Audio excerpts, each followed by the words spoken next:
Ganda ng lugar na may pathway pa sila dito. 1 week tayong nagpahinga, balik na tayo rescue ngayon. Prominent talaga yung itim.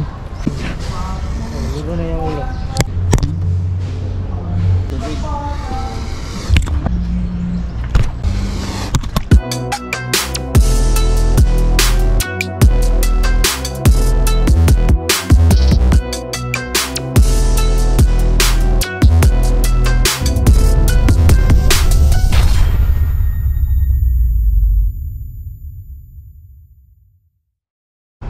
So ayan mga idol, good morning. Balik tayo rescue ngayon. So andito tayo sa Barangay Matina Aplaya. Andito si Aris. So as always present. Yan mga idol natin dito. So meron tayong tawag na isang dalawang ahas na ipa-rescue nila. So maya na tayo nakapa-rescue. Wala tayo masyadong rescue nung nakarang linggo kasi medyo maulan. Tapos walang tawag masyado. Tsaka ngayon lang tayo nakabalik ng talagang todo na rescue. So meron tayong hinahanap pa ng tiyempo doon sa Magtuod. Bali dalawang dalawang cases ng King Cobra. So meron tayong isa sa Lacson, meron din tayo sa Magtuod. So yun yung susunod natin na mga pupuntahan mga idol. So ito kukunin natin to isang Summer Cobra dito. Yan. So maganda yung lugar nila mga idol dito. Ganda ng lugar na may pathway pa sila dito. So dito lang to sa Barangay Matina Aplaya. So matagal-tagal na to Idol Aris no? Mga ilang linggo na to? Tatlong linggo na no? So matagal natin napuntahan yung tawag nila kasi medyo na-busy tayo. Tapos yun nga yung may issue tayo doon sa Barangay Manuel Janga. Di tayo nakapag-rescue kaagad. So 1 week tayong nagpahinga. So todo balik na tayo rescue ngayon. So sa mga pa-rescue dyan mga idol, pwede nyo kami i-contact sa YouTube natin. So YouTube yung yung focus muna natin ngayon na page doon sa channel natin. So anything na may emergency, pwede nyo kami i-contact sa YouTube. Pwede nyo kami i-PM doon. So ayan mga idol, buksan natin. So malaki na. So ilang cobra na yung nakuha natin dito. Most probably lampas 10 no? Lampas 10 na. Ito yun sila, kay ma-remember nyo pa yan si idol doon sa unang rescue natin dito. Habulan tayo doon sa yung mga yung rat snake na pula yung buntot. So ayan, malaki. So adult na to mga idol. So tingnan natin kung ano yung temperament niya para makita natin, tapos makita din nila idol. Kasi yung Summer Cobra, may personality yan sila, kanya-kanya yan sila. Hindi yan sila same lahat ng ng ugali. So may kanya-kanya yan sila ugali. So mag-snake awareness lang tayo at least. So itong Summer Cobra na ito mga idol, ang kwento nila Idol Aris, bali dito daw sa may satellite, sa may tower, banda nila. So may kasi dyan, may kanang parang drainage, may kanal. So ilang beses na tayo pinapasok dito ng Cobra. Most probably hindi ito dito galing sa kabilang bakod, most probably doon sa Davao Horse Club, kasi may doon mga idol, may mga gubat pa doon, malaki yung gubat. Ang kanilang kanilang experience talaga dito Summer Cobra yung madami. Tapos yung isa may experience sila na sa kusina daw. So tingnan natin mga idol kung ano yung ugali nitong Summer na Cobra nito, kasi medyo malaki na siya. So most probably 5 years, 4 years na to siya. Mag sneak awareness din tayo sa kanila, at saka at least makita niyo yung ugali ng Summer Cobra. Yan yung shades ko. Dito pala. Ito pala yung shades ko mga idol. So gamitan natin ng goggles baka kasi medyo may siya, ugali siya, baka medyo siya. Tago bibi, di ba turaan sa niya? Taas na Yan, mahaba na mga idol. Medyo siya, hindi siya Saan dyan Anat siya, anat. Magunitan siya ba? Dali na napagunit siya. So nagpahawak siya mga idol. So protektahan rin tayo. Bali may tayo. Huwag na tayo ba?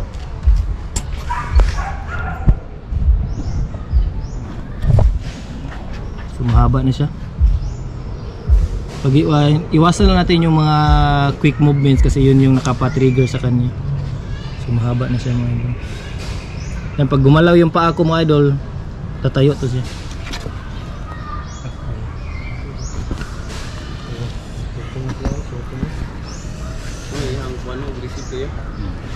Defensive siya. So ina-atras niya, oh, ayan. So yan yung style niya, sample. Nandito siya sa open, diyan sa tambak ng basura. Pagka gusto niyang umatras, kung gusto niyang umatras, dandahan niya yung buntot niya na iatras.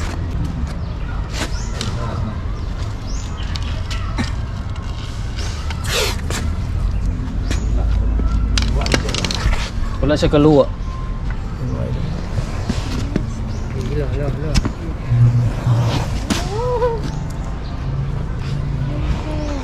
Medyo prominent talaga yung itim na kulay. Ay, mas gwapo ano na dakpa na mo ano kayo, yellow kayo. Yelo. Diba magusab-usab din na magsab-usab yung color. Dili man. Yelo na yung ulo.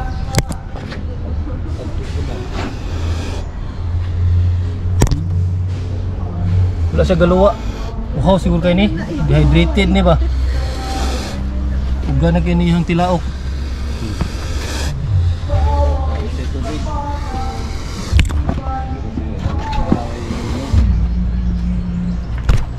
Gwapo diri ka mother, gwapo diri nga angle mother, tingit-tingit. Diri ka sa likod.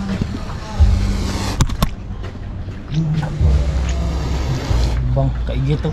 Hilo kayang igit. Ayan yung ano niya mga idol, sinyalis na medyo dehydrated siya. Medyo orange na yung ipot niya.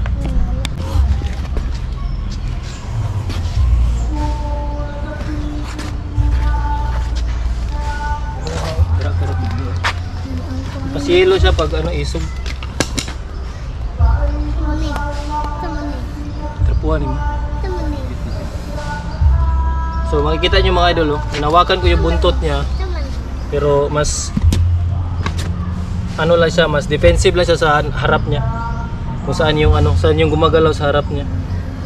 Pero kapag nasa ano to siya mga idol, nasa damuhan, mas mabilis siyang ano, mabilis siyang gumapang. So malaki na to, nasa 5 years.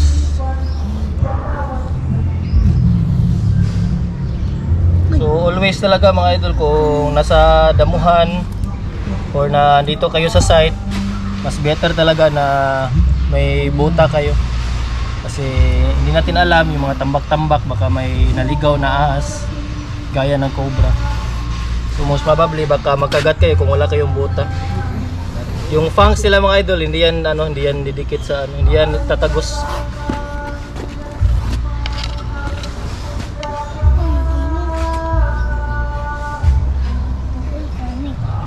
Hindi yan tatagos mga idol sa ano, sa buta.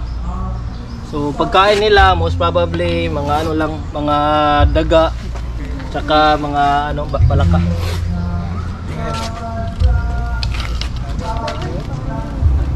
So itong ano idol, itong na-rescue natin ng mga summer cobra, i-endorse natin to sa Sinro.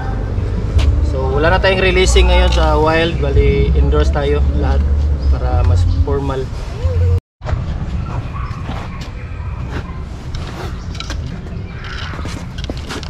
Yan mga idol, ipasok na natin siya mga idol. So always talaga na tumawag ng rescue. Ugaliin na tumawag ng rescue mga idol kasi delikado yung ano, yung ganito na mabilis kasi sila. Tsaka very ano, very agile.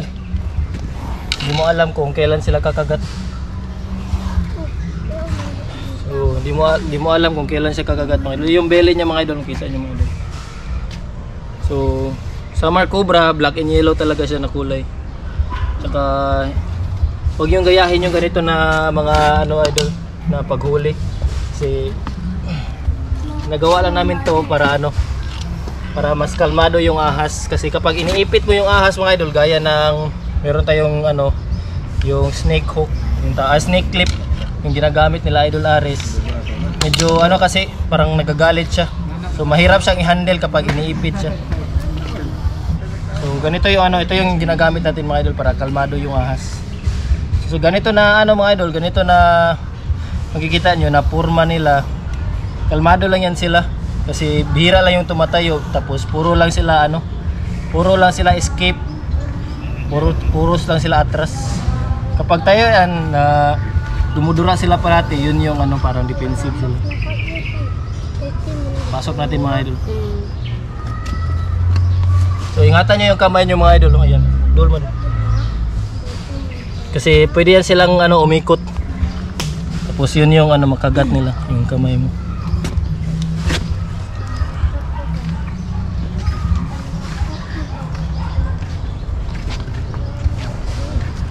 So, ito yung mga idol. Ito yung venom nila.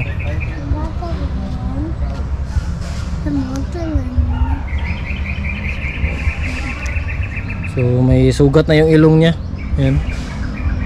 May nose rub na siya. So ayan mga idol, pasok natin ito mga idol. So most probably lalaki ito siya. Isa tong lalaki kasi ang lalaki makikita mo na mas mahaba yung buntot niya. Ayan. Kung babae, most probably mataba siya. Malaki yung ulo. And then yung buntot niya maikli. So yung lalaki, babae hanggang dito lang siguro. So lalaki to medyo pointed kasi. Tsaka hindi siya ganoon ka parang chubby, mataba. So most probably lalaki to siya. So nag-ikot-ikot to siya, naghanap ng pagkain. Tapos bago lang kasi natapos yung natin mga idol, yung hatching season natin. So sa rainy season, Idol Aris, expect tayo na may mga maliliit na naman na ahas tayo makikita. Most probably mga anak na So yung last nakita natin, yung rescue natin, mga ganun kaliit makikita natin. So malapit kasi dito sa mga idol, may gubat kasi dito, parang small to medium forest dito sa likod nila, yung sa Davao Horse Club. So kaya maraming naliligaw na ahas dito sa kanila. So buti na lang diyan si Idol Aris. Shoutout tayo kay Idol Aris. So meron silang clip na ginagamit.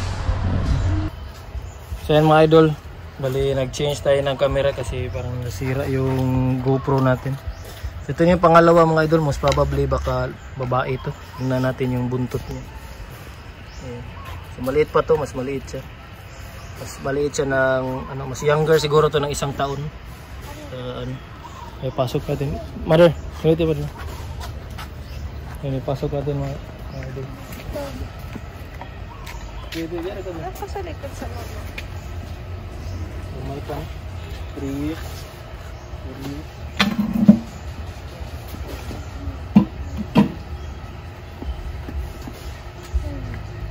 Gamayang ikaw.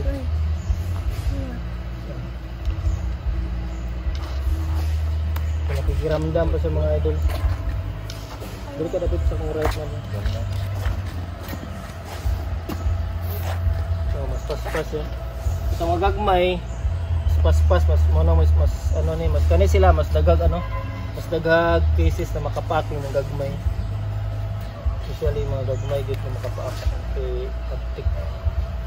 So mas maraming cases ng disgrasya mga idol kapag maliit kasi mas mabilis sila tapos hindi sila nakikita. For example sa mga damuhan o sa mga tambak na mga usually mga nyog, mga lubi na tambak, most probably yun yung nakakadisgrasya sa kanila. Pero kapag nasa gubat lang naman to sila mga idol, tatago lang sila, magtatago lang yan sila. Hindi sila yung sinasabi na nanghahabol ng tao. Maliit pa. So buti na lang may snake awareness sila Idol Aris dito. Shout out kay Idol Aris. So, salamat tayo kasi meron silang clip dito. So pinovidean sila ni boss ng clip, yung snake tongue. Mas safe sila kasi hindi na nila kailangang lumapit pa sa ahas.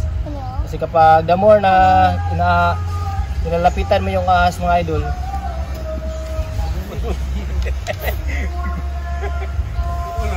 mas delikado kasi kapag for example ganito nakalapit, gusto mong hawakan yung ahas or gusto mong hulihin yung ahas, mas delikado na siya. Kasi kasi kina-close mo yung distansya nyo. So, pasok natin mga idol. Kita niyo mga idol, yung lalaban siya. So ingat yung mga idol kasi kapag kahit naipit mo na yung ulo niya, most probably yan, pwede siya makawala.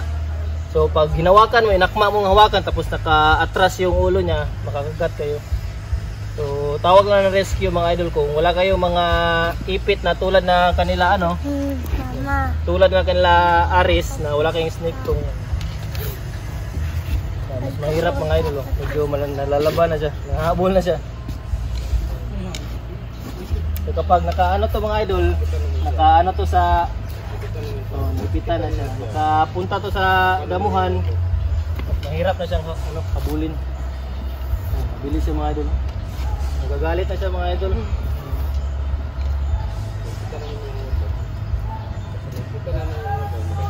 Yun lang yung ano, yung advantage kapag cobra mga idol kasi mas madaling ano, mas madali silang hulihin kasi nang lalaban sila. Unlike yung ibang mga ahas, gaya ng mga rat snake, mga sawa, mas mahirap silang hulihin kasi mabilis silang gumapang palayo. Ayan, mahirap. So tapakan mo yung ano dito.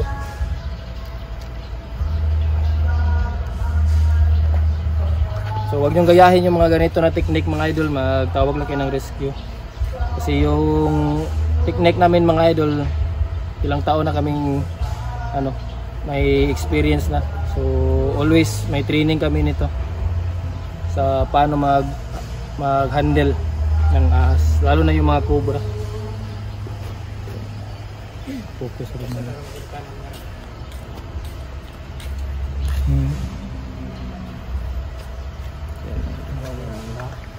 Ito yung lan. Ito yung venom mga idol. So ito yung fangs niya. Ayan o, murag karayom. Zoom ano. Ayan o, kita nyo. So kapag ito yung nakagat sa kamay nyo, tagos talaga sa ugat. So yung venom niya kapag tumagos na sa ugat, yun yung delikado na. Kasi kapag pumunta na sa utak nyo, neurotoxin kasi ito. Neurotoxin kasi ang ano, yung venom niya. So yung utak yung titirahin. So pwede kang ma-paralyze, pwede kang pwede kang kumatos.